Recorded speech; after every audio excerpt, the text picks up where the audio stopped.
नमस्कार। आज हम एचसीएफ और एलसीएम दोनों एक साथ किस प्रकार से ज्ञात किए जाते हैं उसके बारे में हम समझते हैं। देखिए, एचसीएफ की ये विधि है, ये मैंने आपको पहले बता दी थी। ये एलसीएम की विधि है, ये कैसे ज्ञात करते हैं ये मैंने आपको अभी पहले वाले वीडियो में समझा दिया था। दोबारा करते हैं। देखो, ये सवाल है, राजस्थान बोर्ड में 2015 में आया था और यही सवाल स्टेट ओपन में भी आया था। संख्या 180, 72, 252 का एचसीएफ और एलसीएम ज्ञात करो। यानी अपन को एचसीएफ और एलसीएम दोनों एक साथ ज्ञात करना है।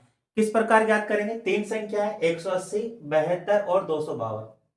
180 के अपन अभाज्य गुणनखंड कर लेंगे। देखो, 2 का भाग देंगे 18 में, 9 बार गया, 0 की 0। 2 का भाग देंगे 90 में, कितने बार जाएगा? 45 बार। 45 में 2 का भाग जाता नहीं है, तो कितने का भाग देंगे? 3 का। 3 एकम 3, 1 बचेगा, 3 पंजे 15। 3 का भाग देंगे 15 में, 5 बार गया। 5 में किसी का भाग जाता नहीं, तो 5 में 5 का भाग देंगे, 5 एकम 5। इसी प्रकार अगली संख्या है 72, इसमें 2 का भाग देंगे, 2 तिया 6, 1 बचेगा, 2 छक्के 12। फिर 2 का भाग देंगे 36 में, 18 बार जाएगा। फिर 2 का भाग 18 में देंगे, 9 बार जाएगा। 9 में 2 का भाग जाता नहीं है, तो 3 का देंगे, 3 तिया 9 और 3 एकम 3। इसी प्रकार 252 के अपन गुणनखंड कर लेंगे। अब देखिए, आइए अपन एचसीएफ और एलसीएम कैसे ज्ञात करते हैं। तो देखो, 180 यहां 2 कितनी बार है? 2 बार, तो 2 की घात 2 लिख ली। 3 2 बार है, तो 3 की घात 2 लिख ली। और 5 1 बार है, तो 5 को 1 बार लिख दिया। इसी प्रकार 72 है, इसमें 2 कितनी बार है? 1 2 और 3, तो 2 की घात 3 लगा देंगे। 3 1 और 1 2 बार है, जितनी बार है उसकी उतनी बार घात लगा देते हैं। 3 2 बार है, 3 की घात 2 लिख देंगे। 252 में 2 कितनी बार है? 1 और 1 2, 252 2 की घात 2। 3 कितनी बार है? 2 बार, तो 3 की घात 2। 7 1 बार है, तो 7 1 बार।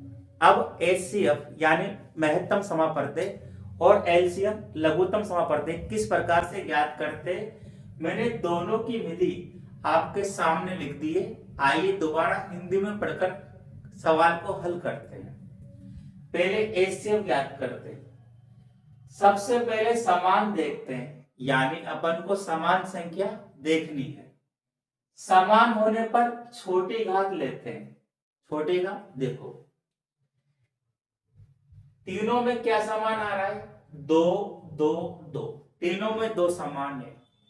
अब समान होने पर छोटी घात लेनी, इसकी घात 2 है, इसकी घात 3 है, इसकी घात 2 है।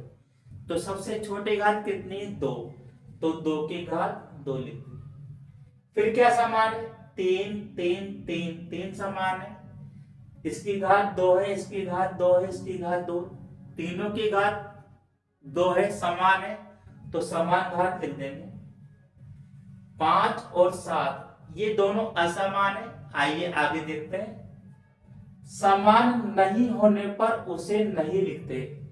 अब ना तो 5 समान आ रहा, ना 7 समान आ रहा, तो इसे नहीं लिखेंगे और जो बच रहा है इसी को गुणा कर देंगे। यही आंसर है।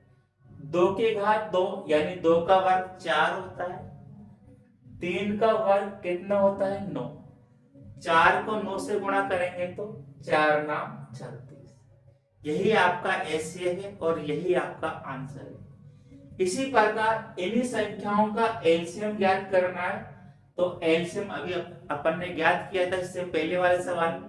दोबारा देखते हैं। सबसे पहले समान संख्या देखते हैं। समान होने पर बड़ी घात लेनी है, तो इसमें समान क्या है? 2।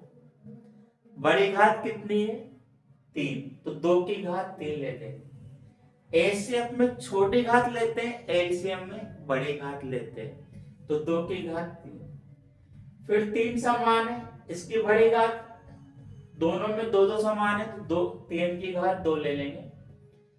5 और 7 दोनों असमान है। आइए देखो समझते हैं। समान नहीं होने पर भी उसकी बड़ी घात लेते हैं। अब जैसे 5 समान नहीं है, तो इसकी बड़ी घात इसमें कितनी? 1 बार ही है, तो 1 बार लिख देंगे।